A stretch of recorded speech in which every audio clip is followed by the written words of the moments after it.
Parfois, Ben, il la pète un peu quand même. Depuis qu'il a 11 000 abonnés, c'est vraiment le melon. Après, il a 11 000 abonnés, mais quand même, il se la pète un peu. Mais il y a beaucoup de dislikes, parce que moi, je vais toujours mettre ces dislikes. Hein. C'est bien ça. Tu écoutes ça? C'est quoi ça? Je pense que c'est du rap.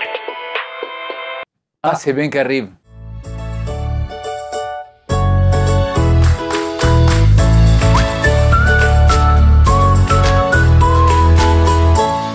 Eh, mais Ben, tu penses vraiment qu'un chrétien il peut écouter des rap? Mais tu dis du rap rap ou du rap chrétien? Bah, je ne sais pas. Toi, tu penses qu'on peut écouter du rap rap? Genre, alors, je me pose des questions sur le texte, tu vois. Je me suis toujours posé des questions sur le texte dans tout. Ouais, c'est vrai pour toutes les musiques. Oui, mais c'est vrai pour toutes mes musiques. C'est-à-dire, il y a des musiques. Bon, moi, je ne suis pas trop rap, donc il y a des musiques que j'aime beaucoup et que je vais aller écouter qu'est-ce qu'il dit les mots pour savoir si ils sont d'accord avec mes valeurs ou pas. Mais du coup, on peut pas dire qu'il y a des styles de musique qu'on peut pas écouter, des styles de musique qu'on peut écouter, si c'est juste le texte. Je veux dire, le métal, il y a des fois, même si on comprend pas tout ce qu'ils racontent, les mecs peuvent dire des trucs intelligents. Il y a des groupes de métal chrétiens. Non, si c'est juste le texte qui compte, t'es pas l'air d'accord. Métal chrétien, ça t'a... J'ai rien dit. Hein. Je te dis que le seul musicien ici, c'est lui. De nous trois, il est lui. Donc... Alors, c'est vrai ce que vous dites là. Moi, j'ai grandi dans une culture où il y avait certaines catégories de musique. C'est le démon, quoi. Ouais, le rock, le rap, c'est le démon. Rock, et aujourd'hui encore, enfin, tu dis t'as grandi, mais aujourd'hui encore dans nos églises. Jazz, ouais. Jazz aussi, donc il y avait plein de choses qui étaient interdites. Et même les instruments. Les instruments, alors. La batterie dans la chair. Qui, d'entre vous, n'a pas eu un problème avec la batterie sur la chair? Je m'abstiens. Hein? On a déjà parlé. Ouais, en plus, ouais. Mais la question, c'est vraiment, est-ce que le rapport du chrétien à la musique, c'est-à-dire est-ce qu'il y aurait-il des choses qu'on ne devrait pas écouter dans notre voiture, ou dans notre Spotify, ou pas? Moi, je pense que oui, il y a des choses qu'on ne devrait pas écouter du tout. Mais je pense que c'est relatif, moi je suis d'accord avec Léo, c'est relatif à l'artiste, aux paroles de l'artiste, aux intentions de l'artiste dans son discours, qu'est-ce qu'il promue et tout ça. On peut pas dire il y a un style. Le style de musique. Je sais qu'il y a plein de théories sur le fait que certains styles de musique, comme le rap qui se base sur le beat, a une manière de battre la mesure. Ton cœur va s'emballer dans une certaine... C'est n'importe quoi. Enfin, moi, je trouve que c'est n'importe quoi. Parce que je suis désolé, mais si on revient aux protestants, Calvin avait interdit, si je dis pas de bêtises, Calvin avait interdit les instruments, ou je sais plus lequel, parce que justement, ça faisait des émotions et tout ça. Le piano, c'est récent, le piano dans les églises. Piano, bien sûr. C'est quand même le truc de Barlunge et tout ça.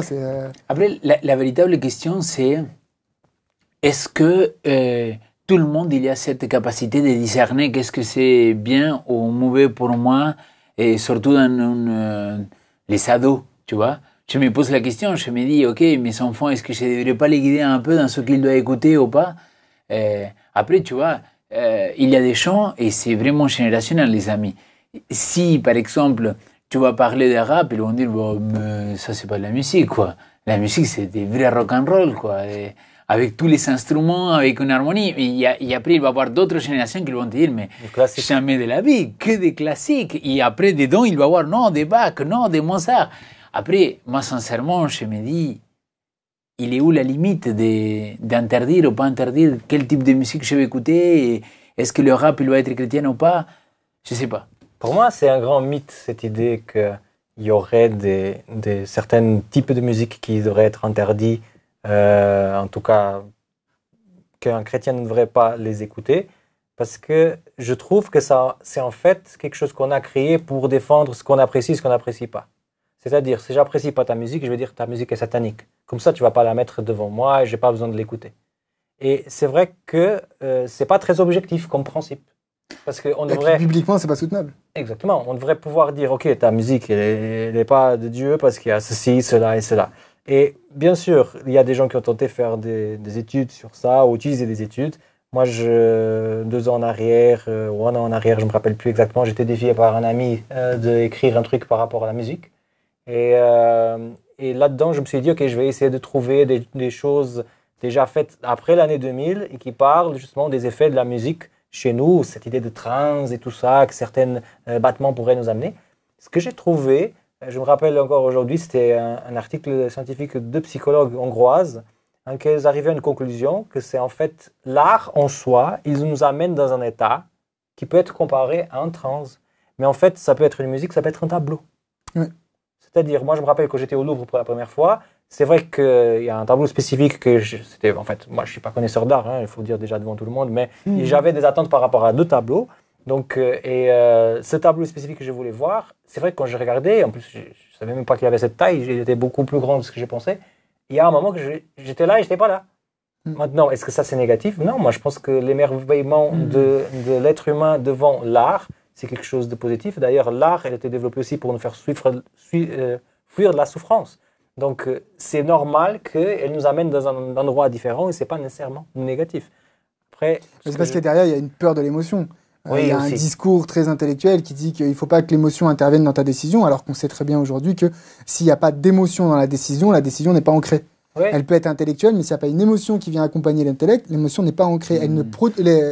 La décision ne produit pas d'acte. La décision produit un acte quand elle est ancrée. Et on le voit bien avec des trucs politiques où les gens sont corps et âme dans le militantisme, et c'est ça qui crée un élan de défendre, de promouvoir une cause, c'est parce qu'il y a une émotion qui va avec. Et pour moi, la musique, moi, personnellement, j'aime pas le rap chrétien. Je kiffe le rap, j'écoute beaucoup du old school et de la française, donc il y en a plein qui me diront ah, c'est pas du vrai rap.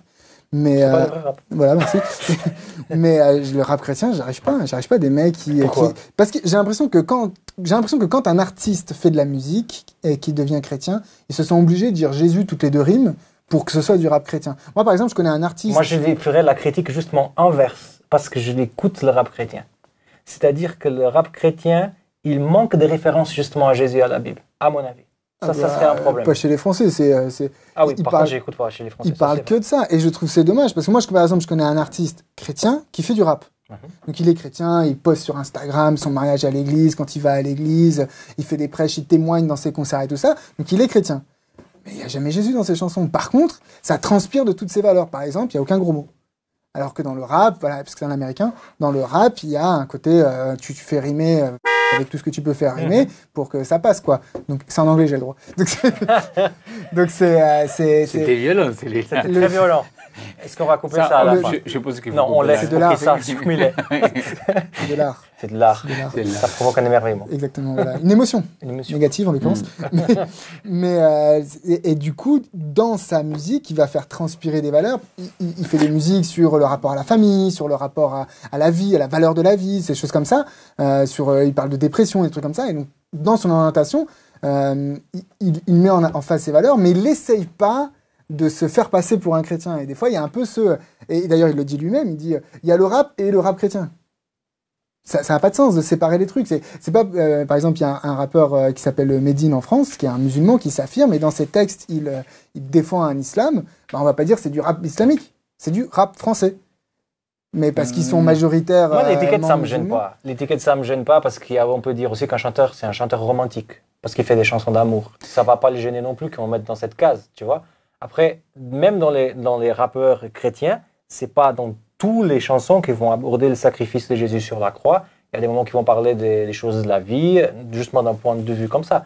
Le fait de s'afficher chrétien ou pas, en soi, ça me gêne pas du tout. Ce qui me gêne, c'est des fois de voir certains rappeurs qui justement enlèvent Christ des musiques, enlèvent la Bible de la musique, soi-disant pour attendre un public plus large. Et puisqu'ils sont des rappeurs chrétiens, ils ne vont jamais atteindre ce public large parce que, voilà. Mais c'est parce que derrière, il y a cette notion que leur musique doit forcément servir à l'évangélisation, alors que ça pourrait ne pas être le cas. Juste de dire, moi, c'est une musique qui me plaît, qui me produit une émotion, et je transmets des valeurs. Il n'y a pas besoin que ce soit un acte d'évangélisation. Et c'est ça, hein, quelque part, qui me dérange des fois dans l'église, c'est que toute musique qu'on écoute ou tout art que l'on consomme doit forcément être dans un acte d'évangélisation. Il peut être dans un acte de divertissement. Mais j'aimerais dire un truc, et je ne sais pas si tu as levé la main entre-temps. Mais... Non, parce que je suis en pleine réflexion dedans. Mais un truc que j'aimerais défendre d'une façon très claire.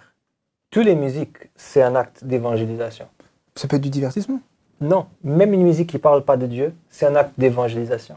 Parce que dès que tu te mets dans une position de recevoir des valeurs, de recevoir des paroles, des idées, de quoi que ce soit le système, là on parle de la musique, tu es évangélisé par ce que tu entends. Oui, exact. Cette idée d'être...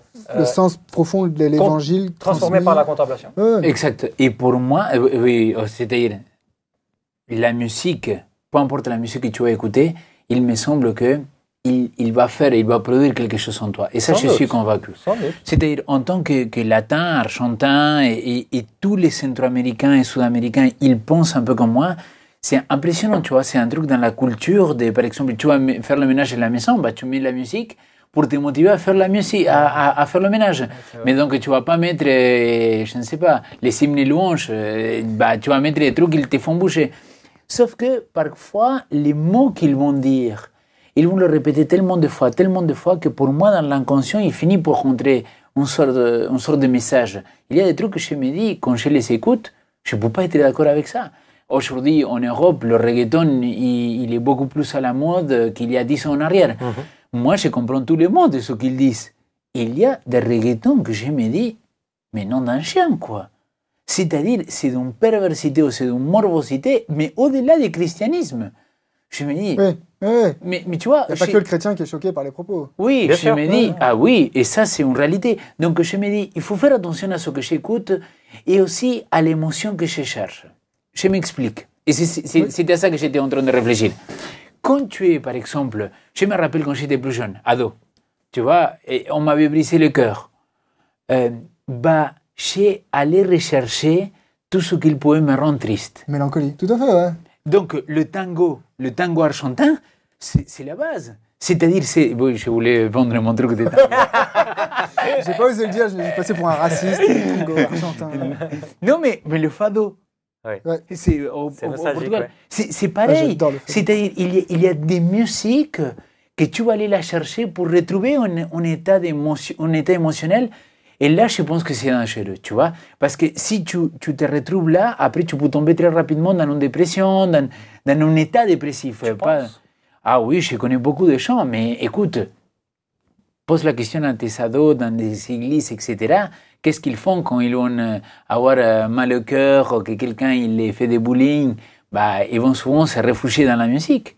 Et donc, finalement, c'est parce que... Ça accompagne leur émotion. Bien sûr, les gens qui écoutent du métal. Et ça, je suis convaincu parce que j'ai beaucoup d'amis qui ils étaient à fond dans le métal, mais métal dur, quoi. Et donc, quand tu lui posais la question, il disait que quand il écoutait le métal, il avait quelque chose qui les calmait dedans. Ouais. Parce qu'ils ont fait une étude très forte dedans, dans laquelle il expliquait que toute la colère que peut-être il n'arrivait pas à l'exprimer, il l'exprimait par la musique, alors qu'après, c'était des chants très calmes, très zen. Et si tu regardes les métaux et ceux qui écoutent le métal, tu le vois et tu te dis, mais ces gars-là, il est moi, j'en connaissais plein. En tant qu'ado, je me revois pleinement dans ça. J'écoutais beaucoup du nu metal, donc ça me calmait. Pas dit. Ça me calmait. Oui, non, je le dis sans problème. Hein. Donc, détestais les métallos quand j'étais jeune. Pardon? On leur tapait dessus. Non, mais tu vois, c'est un truc que je m'identifie bien dans l'idée que ton état d'esprit va rechercher un type de musique qui va avec. Mais moi, je trouve que cela n'est pas négatif. Non, mais c'est David qui saute, qui danse, et parce qu'il est content. Et du coup, il y a le tam-tam, il y a les trucs et tout ça. Donc, dans la Bible, on retrouve cette idée une musique va accompagner un événement. Mais à aucun moment dans la Bible, il va y avoir justement une liste d'instruments qui sont bons ou pas bons. Je sais qu'on cite souvent Daniel 3 avec la fournaise, parce qu'il y a la musique qui accompagne l'acte d'adoration. Tu vas dans le psaume 150. Ou dans Ésaïe qui dit taper des mains pour honorer l'Éternel. Enfin, on parle de rythme à ce moment-là. C'est pas juste taper des mains, applaudir, c'est battre la mesure. Et par exemple, moi, je connais une anecdote assez intéressante sur James White. On raconte de James White que quand il commençait ses prêches, quand il était jeune prédicateur, il montait sur un petit bout de bois, enfin c'est des petites églises un peu désuètes et tout ça, et il y avait rarement d'instruments de musique et de chanteurs, et lui il tapait les mains et il commençait à chanter un hymne à tue-tête, puis après bam, il prêchait, tu vois. Donc il y avait ce côté de se galvaniser quelque part pour pouvoir aller faire. Et moi je vois des fois quand j'ai des entretiens importants avant ou après, je me mets un gros beat de rap, une instru bien lourde, mélancolique, old school à l'ancienne. Moi, je suis sûr si j'arriverais à l'église en tant que pasteur avec ça dans la caisse, qui boum, boum, boum, les membres, ils diraient comme ça. Une fois, j'ai prêché, j'ai mis Orelsan en intro de la prédication. Ouais. Ça, si vous ne connaissez pas Orelsan. Non, mais je suis d'accord. Mais par contre, Paul, il va dire, examinez tout. Et retenez ce qui est bon. Voilà. Après, je pense que c'est ça. Éduquer nos membres. Justement. Mais il y a un risque. Et il faut assumer le risque pour moi. Ouais, je suis d'accord. Il y a le risque parce que pour moi, toute la musique, elle n'est pas bonne. Le risque de quoi? Définis ce risque. Que le membre fasse un mauvais choix.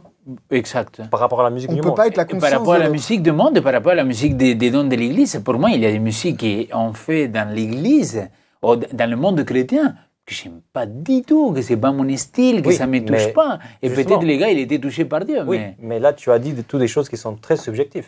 Oui, Tu vois? justement. C'est-à-dire que ça fait pas une bonne ou une mauvaise musique ou une musique utilisable ou pas. C'est une musique que j'aime ou que j'aime pas. Par Qui me contre, parle ou donc il y a qui pas me de parle risque. pas. Non, C'est mais une le question de risque pour moi, c'est que cette musique-là, il finit pour t'éloigner de Dieu. Et ça, je le crois. Moi, Celles je qui ont... Mais là, je pense qu'on mélange deux choses. Non, mais il parlait Non. par exemple du reggaeton qui dit des choses salades sur Ouais, les ouais, filles ouais. et tout ça. Moi, je pense qu'il y a effectivement Mais des après, il a musiques. donné des exemples de musiques qui sont chrétiennes qu'il n'écouterait pas. Oui, non, mais imaginons un jeune qui va... Oui, c'est vrai.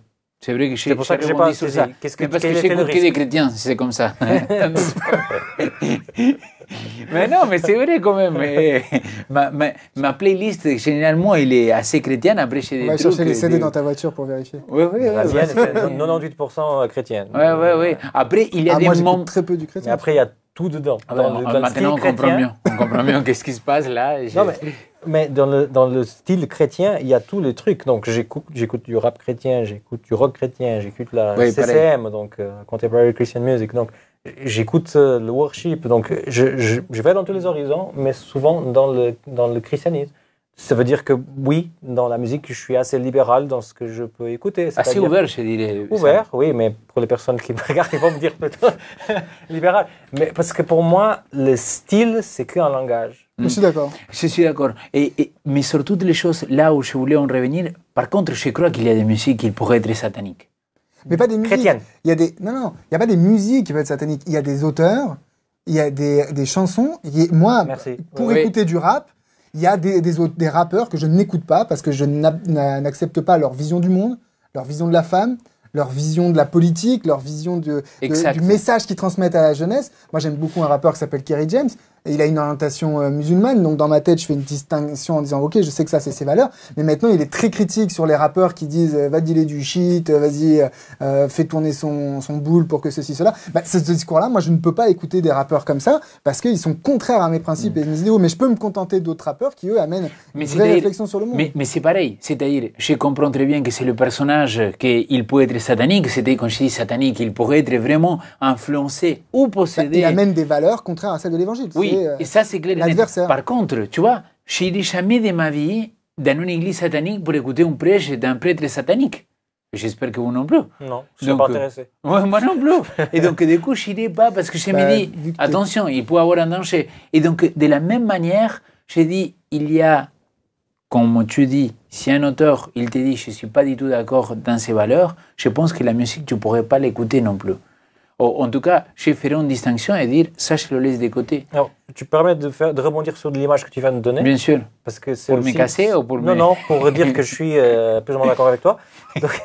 C'est que si existait une chanson qui passait à la radio, imaginons, ok, et que cette chanson critiquait et insultait votre père, Ouais, est-ce que vous écouterez ça? Non, tu couperais. Non, tu couperais parce que tu dirais, mais qui c'est ce gars, cette fille pour dire ça de mon père? Il ne connaît même pas. Exact. Alors, s'il y a des musiques qui insultent mon Père du ciel, dans ce qu'ils disent, en tant que chrétien, je me dois de ne pas les écouter. Parce que je devrais même poser des questions par rapport à ma relation avec lui, si cela ne me gêne pas. Mais là, tu es plutôt d'accord avec moi dans ce que tu viens de Oui, dire. je dis, je vais rebondir sur ton image. Mais du coup, Après, tu vois, même dans le classique... Dans cette case, je ne mets pas du tout la musique chrétienne. Parce que je considère que la musique chrétienne, je ne peux pas être dans la même longueur d'onde de la personne qui a écrit, mais je ne vais pas juger son christianisme ou sa façon, sa communion avec Dieu, ceci, cela. Parce que si je commence à faire ça, alors il faut que je regarde dans la fiche technique de chaque musique, voir si peut-être le batteur il est bien chrétien, et c'est peut-être le chanteur il est bien engagé, Silon Sadim, pour pouvoir écouter. Non, là on devient une agence de police, quoi. Ouais. Mais moi, ce que je voulais dire, c'est l'exemple de David et Saoul. Vous vous rappelez, donc il va jouer la musique pour le calmer. Et pour l'exorciser. Oui, exact. C'est surtout Exactement. Et ça m'interpelle beaucoup. Qui vient de Dieu. Moi, quand je vais rentrer dans cette atmosphère avec Dieu, que je veux lire la Bible, moi, je trouve que c'est un moment très important de privilégier quelque part ces moments musicaux, ces moments dans lesquels tu arrives à te connecter avec le Seigneur. Mais Léo, permets-moi de dire une chose. Et je vais dire vraiment pour la caméra, mais c'est à personne de dire qu'est-ce qu'est la bonne et la mauvaise musique pour me connecter. Avec Dieu. Exactement. Exact. S'il y a des personnes qui vont te dire que quand ils écoutent un morceau de rap chrétien, ils se sentent plus proches de Dieu. C'est la musique qui les prépare à entendre un message. Tu as rien à dire parce que tu connais pas son cœur et tu peux pas juger sur ce point juste parce que tu apprécies pas ce type de musique. Mais regardez, je peux vous Tu es raconter. aussi d'accord? Je suis d'accord, mon problème, Attends, un c'est mini témoignage que... par rapport à ce qu'il C'est une dit. tête bizarre, donc je Ouais, pose la comme question. ça. Je pensais à... Non, ce que je veux vous dire, c'est que il m'arrive, vous savez tous les deux que j'aime pas trop le rap. C'est pas ce que j'écoutais. Pas encore. Là maintenant, il y a des choses que j'aime beaucoup écouter et parce qu'on me partage, parce que les jeunes ils écoutent beaucoup Moi, ça. j'ai un audio où il fait du rap, hein, tu te souviens? Oui, c'est vrai que. On va le mettre à la fin. Restez jusqu'à la fin. Et dans ces témoignages-là, les amis, c'est que j'écoutais une musique, c'était un rappeur chrétien en espagnol. Il m'a fait me fondre vraiment. J'avais des larmes et j'avais senti ce que le Seigneur il était en train de dire, mais j'étais touché comme ça faisait un bon moment que je n'étais pas touché. Après, c'est pas à cause de ça que je vais faire écouter ou je vais écouter ça tout le temps, mais je ne peux pas nier que ça s'est passé un truc là, tu vois, parce que les textes de ce que les gars il était en train de raconter, c'est d'ailleurs un des rappeurs les plus connus dans le monde chrétien en espagnol. Ah, en espagnol. Non, ça s'appelle Redimidos. Et donc les gars, ils racontent comment il était converti. Et ça mais vraiment, ça m'a fait monter toutes les larmes. Et je me dis, waouh Seigneur, avec un style que je n'apprécie pas du tout, ou que c'était pas du tout mon truc, là je suis touché au fond de mon être. Et là où je suis pas du tout d'accord, c'est quand on va empêcher, par exemple, quelqu'un qu'il sent qu'il a ses talents, qu'il sent qu'il a le don, et qu'il veut partager la bonne nouvelle à travers ces talents-là. Je dis, mais non, d'un chien, quoi. Qui t'a dit que tu ne peux pas faire ça? Parce que la seule possibilité, c'est après de quitter et d'aller faire ça ailleurs. Tant qu'on pourrait accepter la personne et te dire, le Seigneur t'a donné un don musical, c'est peut-être pas le style que j'apprécie, mais on va t'aider à développer ça dans l'église. Et c'est là où on te dit, c'est dire, c'est pas ce que j'apprécie, c'est pas ce que j'écoute, mais Non, gloire tu à soutiens. Dieu. Ouais. Mais Voilà, ça, on est si tu peux d'accord, aller de l'avant. dans les églises aujourd'hui, c'est pas possible. C'est vrai. Non, mais c'est vrai. Franchement, est-ce que tu penses, toi, tu arriveras à convaincre ton comité qu'une des chaires de tes églises, elle sert d'un concert de rap? Je sais pas, j'ai jamais posé la question. Il faut que je pose. Mais Moi, je connais plus de cas. Moi, je connais un jeune qui s'intéresse à faire de la musique électronique. Ouais. Donc, il n'y a même pas de parole.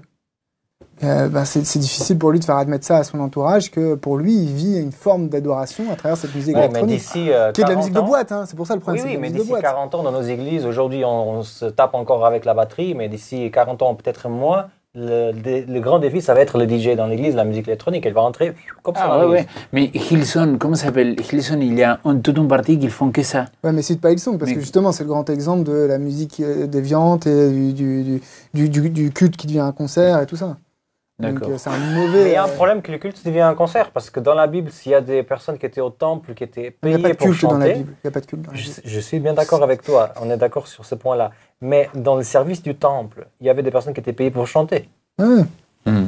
Super Donc, mémoire de Gaël Cosandé à la faculté. Ouais, sur ce justement, sujet. l'idée de prophétiser. Ouais, voilà, exactement. À travers la musique. Ah, les travers la psaumes, musique. les psaumes, il y a une mélodie dans le psaume Et que nous on comprend pas, mais qui en tant que avait, musicien, je vais dire quelque chose, c'est que des fois, je pense qu'on voit la musique un peu comme, comment je pourrais dire, c'est pas au même niveau d'une prédication.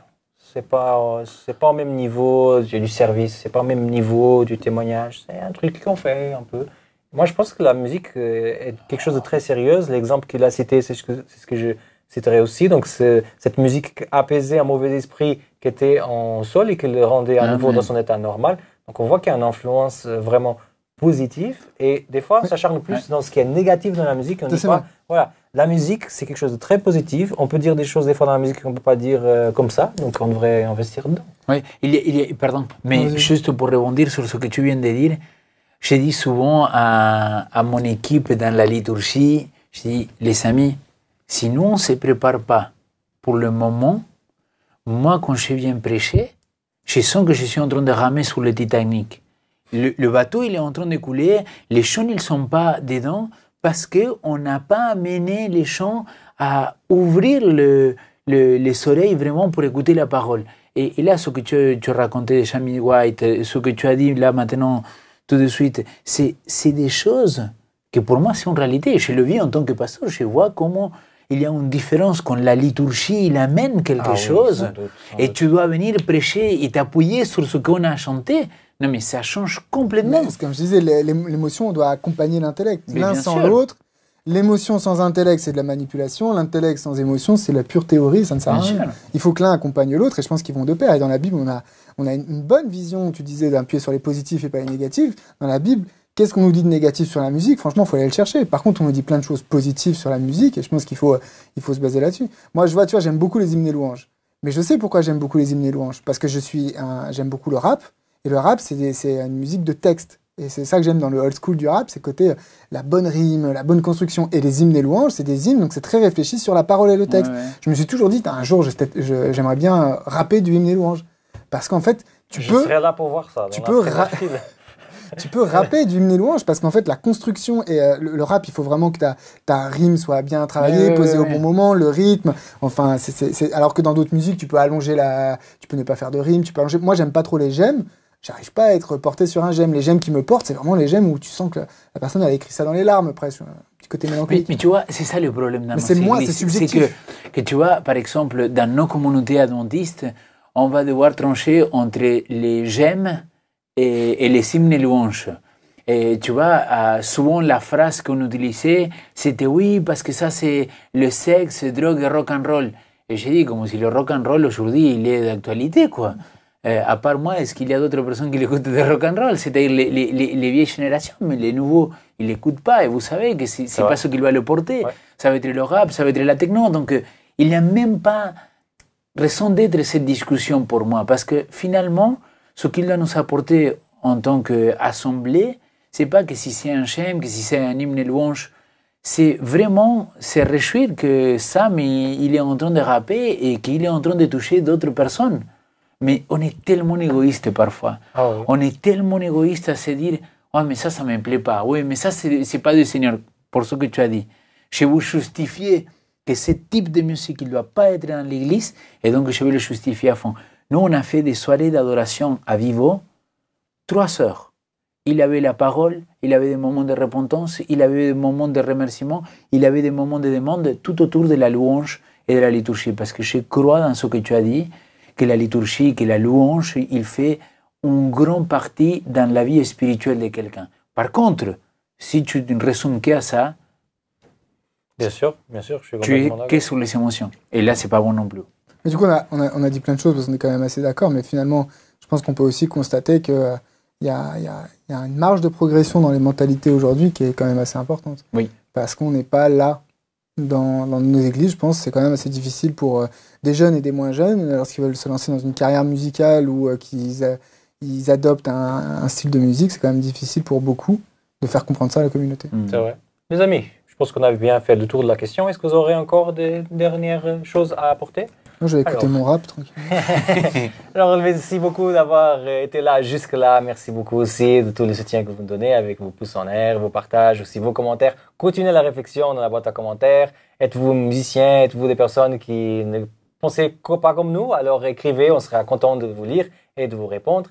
Et voilà. Merci aussi beaucoup à vous, les amis. C'était le 3 à la fois avec Ben, Sam et Léo. Bim.